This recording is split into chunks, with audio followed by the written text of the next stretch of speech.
Hi friends, எல்லாருக்கும் வணக்கம். இன்றைக்கி சமையலுக்கு காய் பறிக்க மாடி தோட்டத்துக்கு வந்தாச்சுங்க. சிகப்பு கலர் லாங் பீன் நிறைய இருக்குது, ஆனால் அது நான் பறிக்கலை. இன்றைக்கி நம்ம அறுவடை பண்ணுறது என்னென்ட்டு பார்த்தீங்கன்னா, சிகப்பு வெண்டை, பச்சை வெண்டை இது ரெண்டும் பறித்து எடுத்துக்கிட்டேன். அப்புறம் கோவக்காய் இன்றைக்கி நிறையவே இருந்ததுங்க. மலேசியன் நீட்டு கோவக்காய் நிறைய இருக்குது.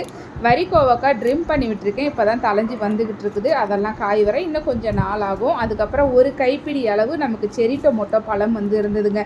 அதையும் பறித்து எடுத்தாச்சு. பொன்னாங்கண்ணி கீரை கட் பண்ணி எடுத்துக்கலாம். இன்றைக்கி இது 20 லிட்டர் வாட்டர் கேனை பாதியாக கட் பண்ணி அதில் தான் வச்சுருக்கேன்.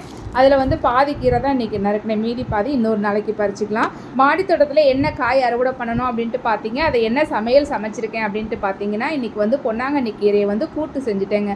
கூட்டு செஞ்சுட்டு அதுக்கு தொட்டுக்க பார்த்தீங்கன்னா கோவக்காய் பொரியல், வெண்டைக்காய் பொரியல், அப்புறம் அவிச்ச முட்டை டெய்லி நம்ம வீட்டில் பசங்களுக்கு இருக்குங்க. இன்றைக்கி மாடி தோட்டத்தில் விளைஞ்ச காய்கறி அறுவடை பண்ணி அதில் என்ன சமைச்சோன்ட்டு பார்த்தீங்க. மேலும் தரமான நாட்டு விதைகள் வேணும்னா ஸ்க்ரீனில் தெரிகிற நம்பருக்கு வாட்ஸ்அப் பண்ணுங்கள்.